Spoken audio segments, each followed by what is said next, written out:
The physicality in acting. It's fascinating stuff. You've sent over some really interesting things. It looks like excerpts from an acting textbook, notes on movement techniques, a bit of performance theory. Smart. It's a great mix. It is. So we're going to unpack all of it, and hopefully by the end, you'll not only understand what physical acting is, but why it matters so much. That's the goal. Yeah, and who knows, maybe you'll even pick up a few techniques you can use in your own life, whether on stage or just navigating a crowded room. Exactly.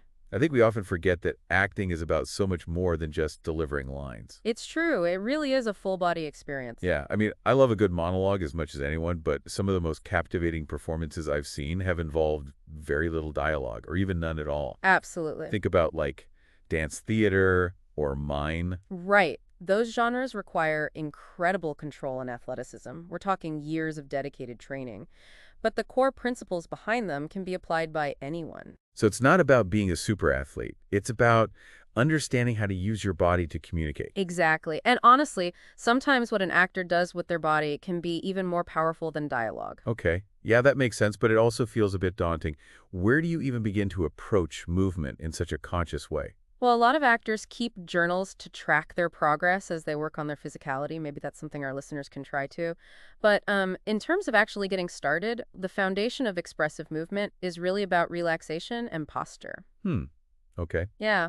Now, I've heard about the importance of posture, of course, but I always worry about looking stiff and unnatural if I'm thinking about it too much. Right. You don't want to look like a robot. It's not about being rigid, though. It's about finding a neutral posture, aligning your spine in a way that allows your body to move freely and efficiently. So how do you actually find that neutral posture?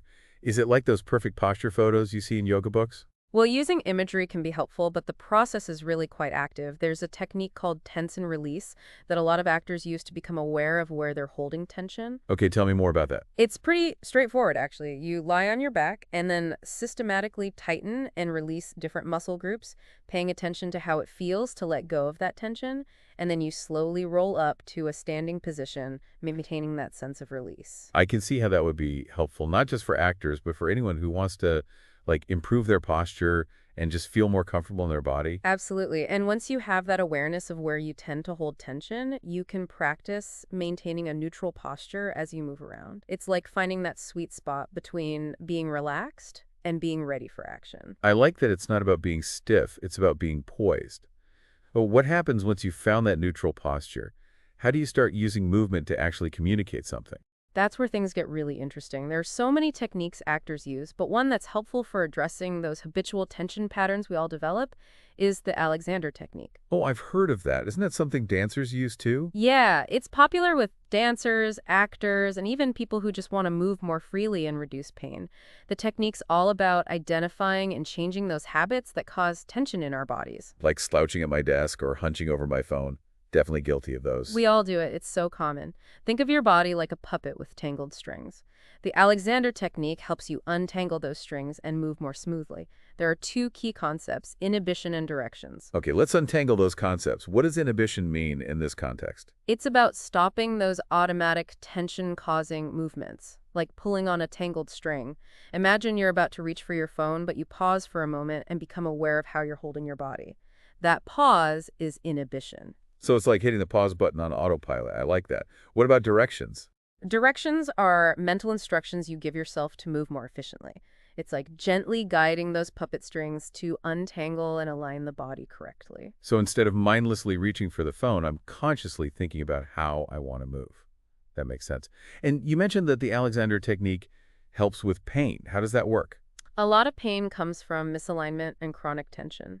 One of the core principles of the Alexander technique is something called primary control, which focuses on the relationship between your head, neck, and spine. Is that what gives dancers that graceful, elongated posture? Exactly. It's about maintaining a poised head on top of a lengthened spine, which allows your shoulders and legs to release freely. And the thing is that freedom and ease translates to more expressive movement, not just on stage, but in everyday life too. I'm starting to see how this is all connected. So we've talked about posture, releasing tension, and aligning the body. But what about actually analyzing movement? Is there a way to, like, decode how we move and what it means? There is. It's called Laban movement analysis, or LMA for short. Think of it as a secret code to understanding the language of movement. Ooh, a secret code. I'm intrigued. Tell me more. So LMA breaks down movement into different components like body, shape, space, and importantly for actors, effort. Effort, like how much energy you put into a movement. It's more about the qualities of your movement. Imagine moving like a feather that's lightweight. Now imagine moving like a bulldozer that's strong weight. Moving slowly like a sloth is sustained time, while moving quickly like a hummingbird is quick time. Wow, those are such clear images. I could already see how those different qualities could totally change the feeling of a movement. Exactly. And those qualities, flow, weight, time, and space, are the four main factors of effort in Laban movement analysis. Okay, four factors. I'm with you so far.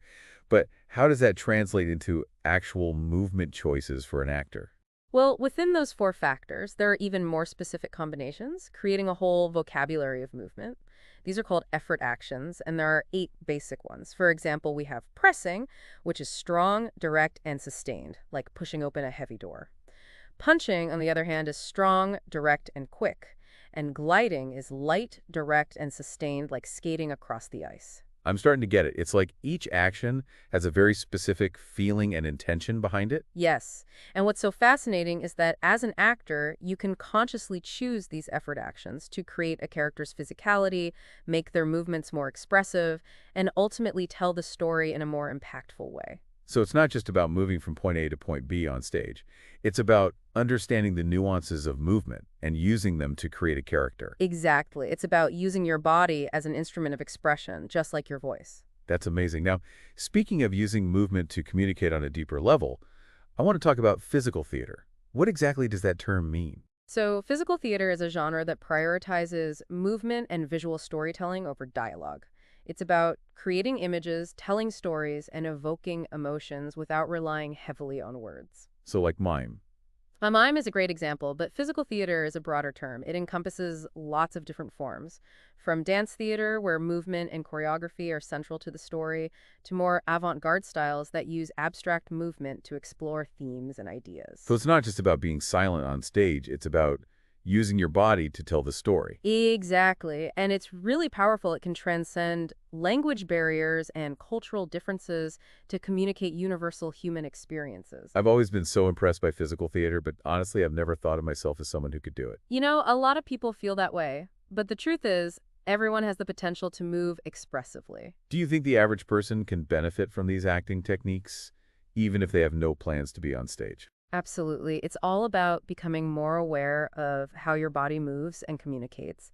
Even just paying attention to your posture and releasing unnecessary tension can make a huge difference in how you feel and how you present yourself to the world. That makes so much sense. So if someone wants to start exploring these ideas, where should they begin? Honestly, the best place to start is simply paying attention to your own movement in everyday life.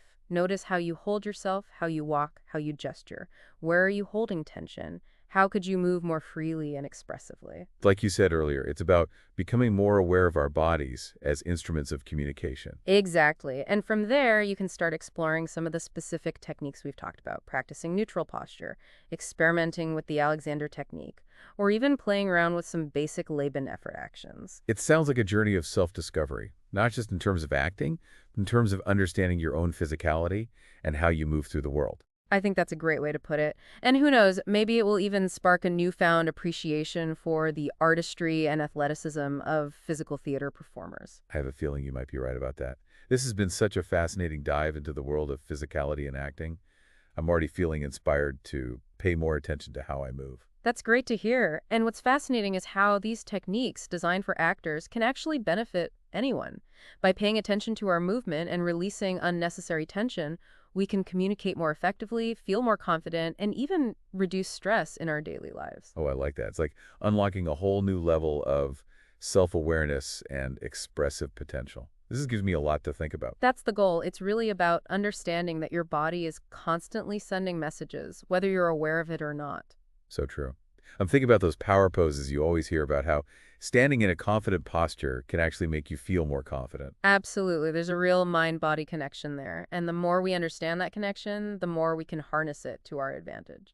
So basically, by mastering physicality, whether through acting techniques or just by being more mindful of our movement, we can unlock a whole new level of self-expression and even improve our overall well-being. I couldn't have said it better myself. It's like opening up a whole new channel of communication, not just with others, but with ourselves. This has been such an eye-opening dive into the world of physical acting. I feel like I've not only learned about the craft, but also gained some valuable insights I can apply to my own life. I'm glad to hear it. That's the beauty of exploring these topics. You never know what connections you'll make or how the knowledge will ripple out into different areas of your life. Absolutely. Now, before we wrap up, I want to touch on one more thing that really stood out to me in the materials you shared.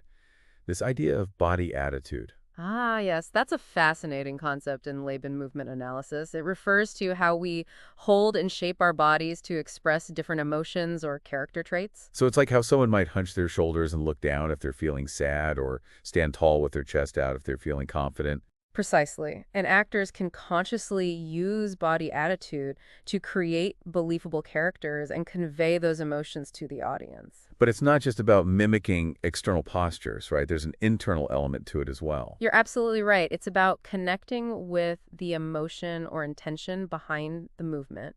So it's not just about putting on a sad face, it's about feeling the sadness in your body and letting it shape your posture. I see. So it's about finding that authentic connection between the inner experience and the outer expression. Exactly. And that's where the real magic of acting happens, when the actor fully embodies the character, not just through their words, but through their entire physical being. It's like that saying, acting is living truthfully under imaginary circumstances. And that truthfulness has to come through in every aspect of the performance, from the smallest gesture to the overall posture. Beautifully put. And that's why physical training is so crucial for actors. It gives them the tools to explore those nuances of movement and expression, and you create truly captivating and believable characters. You know, I'm starting to realize that mastering physicality isn't just about technique. It's also about self-awareness, empathy, and the ability to connect with emotions on a deeper level. That's a profound insight, and it speaks to the transformative power of acting, how it can not only make you a better performer, but also a more empathetic and understanding human being. So even if someone isn't planning to pursue acting professionally, these principles of physicality can still be incredibly valuable in their personal and professional lives. Without a doubt. Think about public speaking, for example. Being aware of your posture, your gestures, and the overall energy you're projecting can make a huge difference in how your message is received. It's like we talked about earlier, understanding how our bodies communicate can help us become more effective communicators in all areas of life. Exactly, and it can even help us navigate social situations more confidently. By understanding the unspoken language of body language, we can better read other people's emotions and intentions and adjust our own behavior accordingly. Wow, there's so many layers to this. It's like we've peeled back the curtain on a whole new world of communication and self-expression. And the more we explore, the more we realize how interconnected everything is. Our physicality, our emotions, our thoughts, and even our relationships with others. This has been such a rich and insightful conversation. I feel like I've gained a whole new appreciation for the power of physicality, not just in acting, but in all aspects of life. I'm so glad to hear that. It's always exciting to see those aha moments when someone starts to grasp the deeper implications of these concepts. Speaking of aha moments, is there anything else in the materials you shared that really jumped out at you as particularly insightful or surprising? You know what really struck me? The section on personal space and how it relates to acting. Oh yes, that was fascinating. Tell me more about that. Well, in the context of acting, personal space refers to the invisible bubble that surrounds each character. It's their territory, their comfort zone, and it can expand or contract depending on the situation and their relationship with other characters. So like if two characters are close friends, their personal space might overlap more than if they were strangers or even enemies. Exactly. And actors can use this concept to create tension, intimacy, or even humor on stage. Just think about how awkward it can feel when someone invades your personal space without permission. Or how powerful it can be when two characters finally break through those barriers and connect on a deeper level. Yes. And understanding personal space is not only important for actors, it can also help us navigate social interactions more effectively in everyday life. It's like having a secret weapon in your social toolkit. Being aware of personal space boundaries can prevent misunderstandings, make you a more considerate communicator, and even help you build stronger relationships. Couldn't agree more. It's all about being attuned to those subtle cues and respecting the invisible boundaries that define our interactions with others. This whole conversation has really opened my eyes to the importance of paying attention to the nonverbal aspects of communication. It's like we've been speaking a secret language all along without even realizing it. That's a great way to put it. And the more we learn about this secret language, the more we can unlock its potential for connection, expression, and even personal growth. It's amazing how much communicate without even saying a word. And for actors, tapping into that nonverbal communication is like unlocking a whole new level to their craft. It's like you can tell what someone's feeling just by their body language, even if they're saying something totally different. Exactly. We humans are constantly picking up on those subtle cues, and for actors, learning to control and manipulate those cues is essential for creating believable characters. It's funny. I always thought I was pretty expressive, but this conversation's making me realize there's a whole other level of intentionality I could be bringing to my own movement. I think we can all relate to that. Yeah, it's like I'm learning a secret language I didn't even know I was speaking. I love that analogy. And speaking of intentionality, we were talking about animation in physical theater just before the break. It's a great example of how actors use their physicality to bring abstract concepts to life. Oh, right. You were going to give an example of how an actor might portray a character struggling with inner conflict. Okay, so imagine this. An actor on stage, their character is torn between two choices, maybe duty and desire. Instead of just saying the lines, they embody that struggle physically. Their body might contort, almost like they're being pulled in two different directions. Their movements could become sharp, angular, full of tension. It's like their body becomes a visual representation of what's going on inside their head. Exactly. What's so powerful about that is it allows the audience to not just hear about the character's conflict, but to feel it too. Yeah, they're not just watching, they're experiencing the character's struggle on a deeper level. Exactly. Wow, that's so powerful. Do you need to be super athletic to pull something like that off? Not at all. Some physical theater techniques require strength and flexibility, but animation is more about creating expressive images, even with simple movements. So you don't need to be a gymnast, but you do have to be really in tune with how your body moves. Exactly. And it's not always about big dramatic movements. Sometimes the smallest gesture can reveal a character's true feelings, especially when they're trying to hide them. Can you give me an example? Sure, think about a character who's trying to appear calm and collected, but underneath they're anxious. They might fidget with their hands, avoid eye contact, or hold their body in a closed-off way, almost as if they're trying to make themselves smaller. Oh, I know exactly what you mean. It's like those little details add a whole other layer to the performance. Right. It lets the audience see past the character's facade and get a glimpse of what's really going on. It's like a secret code between the actor and the audience. I love that. That's what makes acting so fascinating. It's this interplay between the internal and the external, between what a character says and what they do with their body. It's interesting. We're talking about all of this in the context of acting, but I'm realizing these ideas apply to everyday life, too. Oh, absolutely. We're constantly communicating through our bodies, whether we're aware of it or not. Think about a job interview, for instance. Yeah, okay. A job interview, definitely a high-pressure situation. What kind of body language would you want to be using in that situation? First impressions are everything, and a lot of times those impressions happen before you even say a word. Walking into a room with confident posture, head held high, shoulders relaxed, a steady gait can project an air of competence and self-assurance. But what if you're nervous? I know I always get those pre-interview jitters. That's totally normal, but even if you're feeling nervous on the inside, having a confident posture can actually help to shift your internal state. Really? So it's like fake it till you make it with your body language. Exactly, like sending a message to your brain that says, hey, we got this. So even if you don't feel confident, standing tall and making eye contact can actually help you to feel more confident. Yes, and not only that, it signals confidence to the interviewer. It's a win-win. That's incredible. I never thought of it like that. I'm really seeing how these principles of physicality can be so helpful in any area of life. Absolutely. It's not just about projecting confidence, it's about becoming more aware of the messages your body is sending and learning to use those messages to communicate more effectively. So it's not about being someone you're not. It's about becoming more aware of your own natural expressiveness. Exactly. And using that awareness to connect with others in a more genuine and meaningful way. I love that. Do you have any other tips for how to use body language more effectively, just in everyday situations? Well, one helpful tip is to pay attention to your gestures.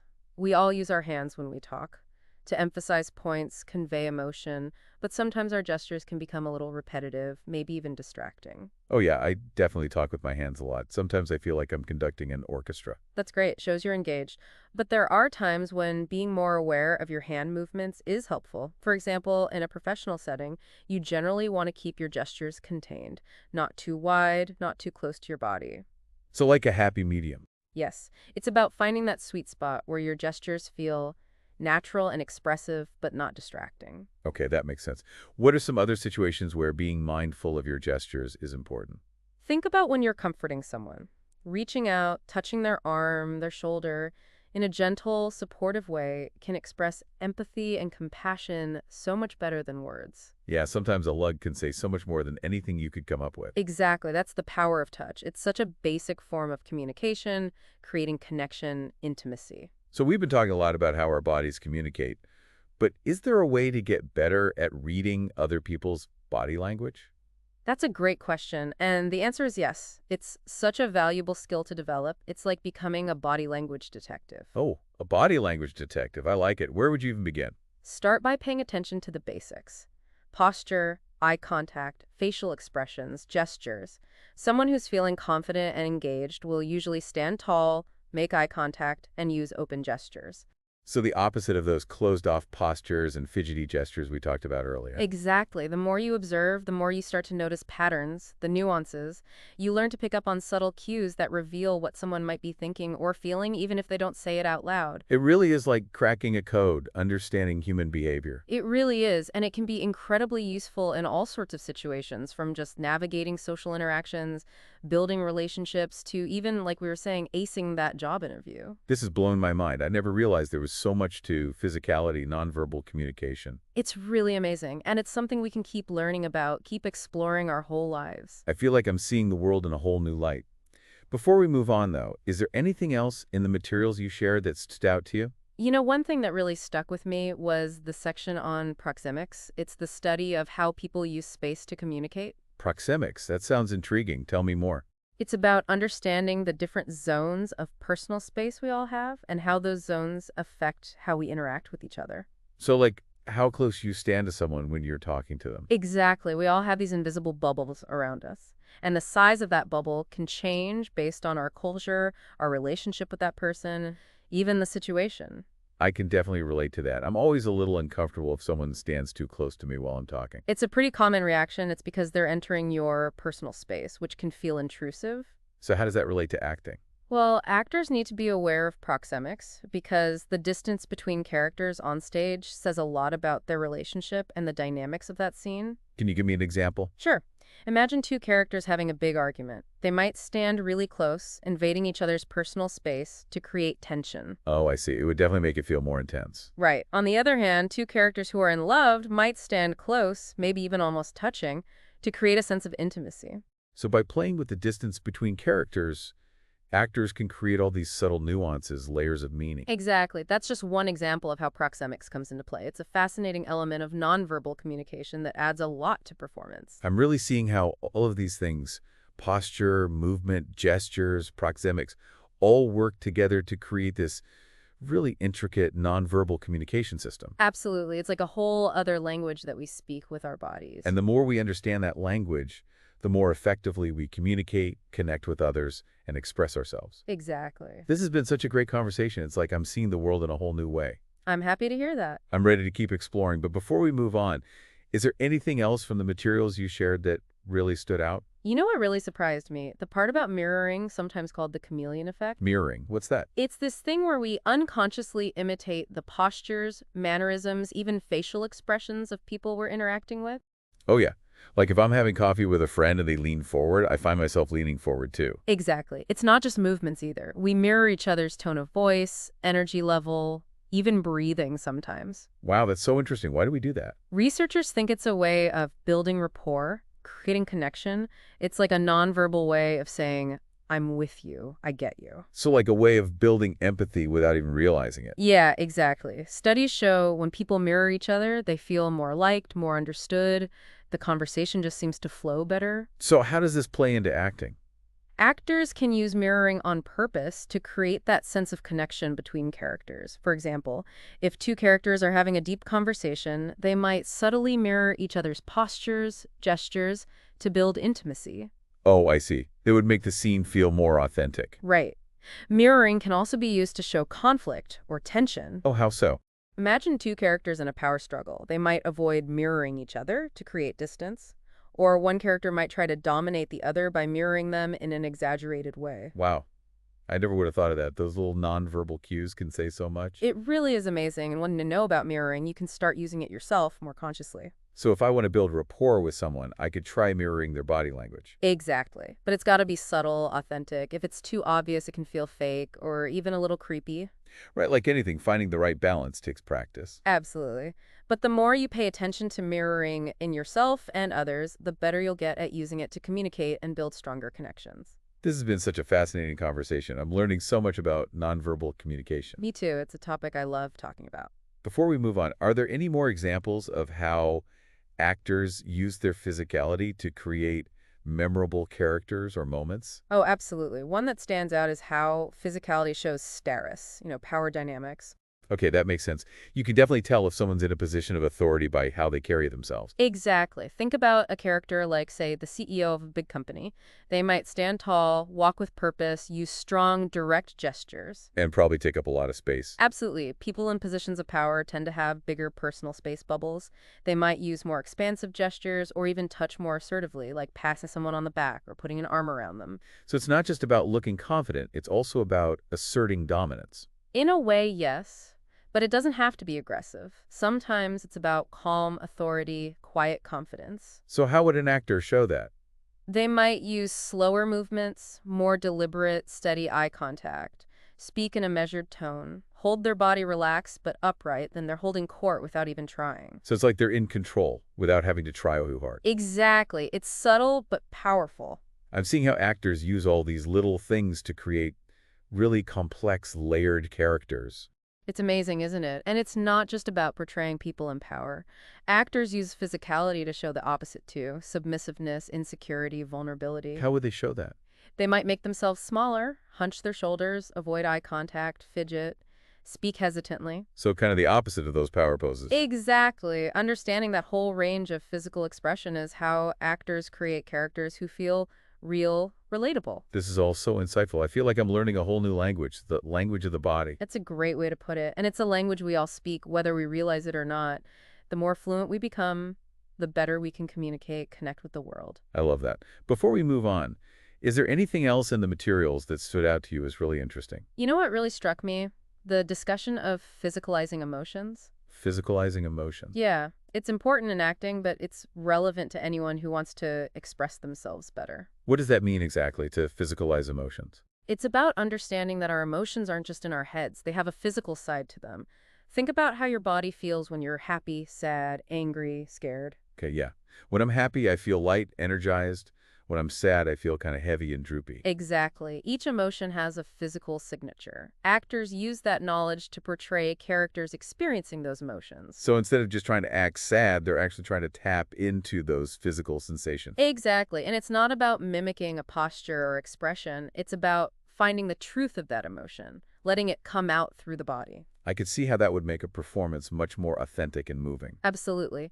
The great thing is you can apply this in everyday life too. By becoming more aware of the physical side of our emotions, we can express them more fully. So it's not just being aware of how our bodies communicate, but also how our emotions affect our bodies. Exactly. And that awareness can be powerful. It can help us regulate our emotions, deal with stress, even build better relationships. This conversation has been so insightful. I feel like I'm seeing everything in a new way. I'm really glad to hear that. Before we move on, there's one more thing I wanted to touch on that intrigued me.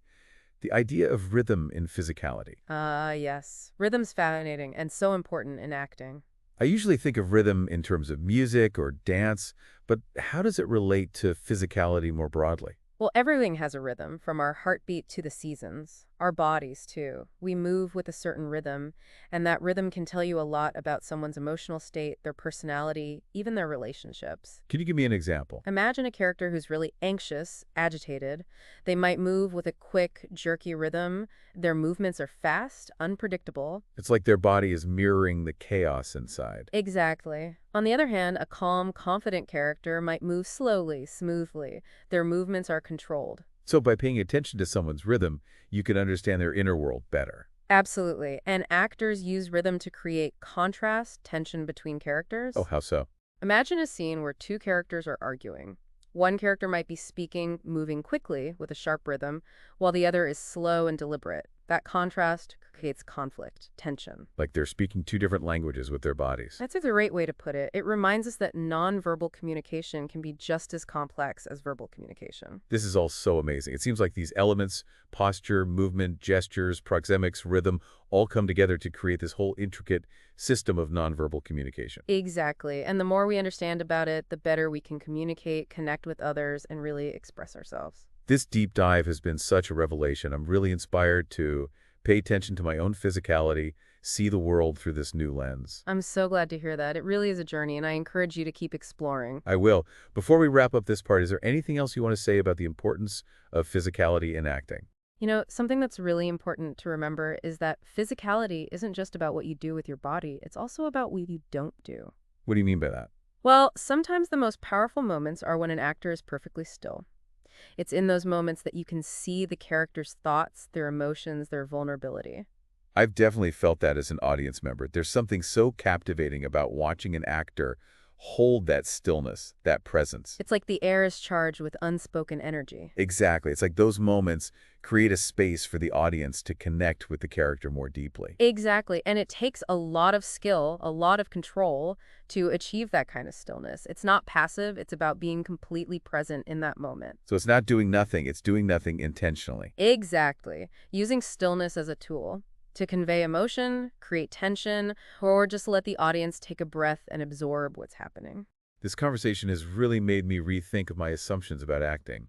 I used to think it was all about the words, but now I'm seeing that the body is just as important, maybe even more. It's a great reminder that acting is about the whole person, body, mind, and spirit. I feel inspired to learn more, explore how I could express myself more fully on stage and off. I love that. And remember, it's a journey that never really ends. There's always more to learn, to explore, to express. That's such a good point. Thank you so much for sharing your insights. This has been a truly eye-opening conversation. The pleasure's all mine. I always love these deep dives and seeing how they spark new perspectives. I know our listeners are getting a lot out of this episode. It's like a masterclass in nonverbal communication. And the best part is these ideas apply to everyone, to our relationships, our work, everything. Absolutely. Before we go to our last part, thanks again for sharing your expertise. It's been a real pleasure. Thank you for having me. It's been great. And to our listener, thank you for joining us. We hope you're feeling inspired to pay attention to how your body communicates and to explore your own expressive potential. Remember, your body is a powerful tool. Learn to listen to it, trust it, and use it well. Well said. We'll be back in a moment to finish our deep dive into the world of physicality and acting. Welcome back. We've been talking about how actors use their bodies to create believable characters, evoke emotions, and tell stories, all without relying just on words. It's amazing how much we communicate without even speaking. It really is. And, one thing that I find really fascinating is how physicality can actually create a sense of time and place. Oh, interesting. I hadn't thought about that. How would an actor do that? Use their body to show a specific time period or setting? Well, think about how movement styles have changed throughout history. For example, someone from the Victorian era would probably move very differently than someone from the 1960s. Much more formal and restrained, probably. Right, like in those old movies where everyone seems so stiff and proper. Exactly. Actors can research the movement styles of different periods and then use that to inform their performance, adjusting their posture, gait, the way they use their arms, even their breathing to create that sense of authenticity. So it's not just looking the part, it's about moving the part too. Absolutely. And it's not just historical periods. It's about geography, cultural context, all of that. Can you give me an example? Sure. Imagine a character who grew up in a busy city versus someone from a rural farm. Their movements would likely reflect those environments. The city person might be quicker, dodging crowds, obstacles, while the farmer's movements might be slower, more deliberate. Wow, I never thought of it like that, but it makes perfect sense. Just by changing their movement style, an actor can transport us to a whole different place. Exactly. It adds so much to the performance, creates a more immersive experience for the audience. This conversation has been so eye-opening. I'm seeing things in a whole new way now, paying more attention to movement, how it communicates so much. I'm so glad to hear that. And, the more we understand about physicality, the more we can appreciate the skill it takes for actors to truly master it. Absolutely. Before we wrap up, is there anything else you want to share about the power of physicality in acting? What's really cool is that this field is always changing. There are always new techniques, new ways of using the body to tell stories. It's amazing how much creativity and expression there is in human movement. It really is. And that's what makes this work so exciting. It's a lifelong journey. Well said. And on that note, I think it's time to wrap up our incredible deep dive into the world of physicality in acting. It's been such a pleasure talking about this with you and with our listeners. Me too. I've learned so much from you today, and I know our listeners have too. It's like we've unlocked a whole new way of understanding human behavior, the power of nonverbal communication. And remember, the next time you watch a play, a movie, even just observing people, pay attention to how they move. You might be surprised by what you see. That's such great advice. And until next time, keep exploring the world of movement and expression. Thanks for listening.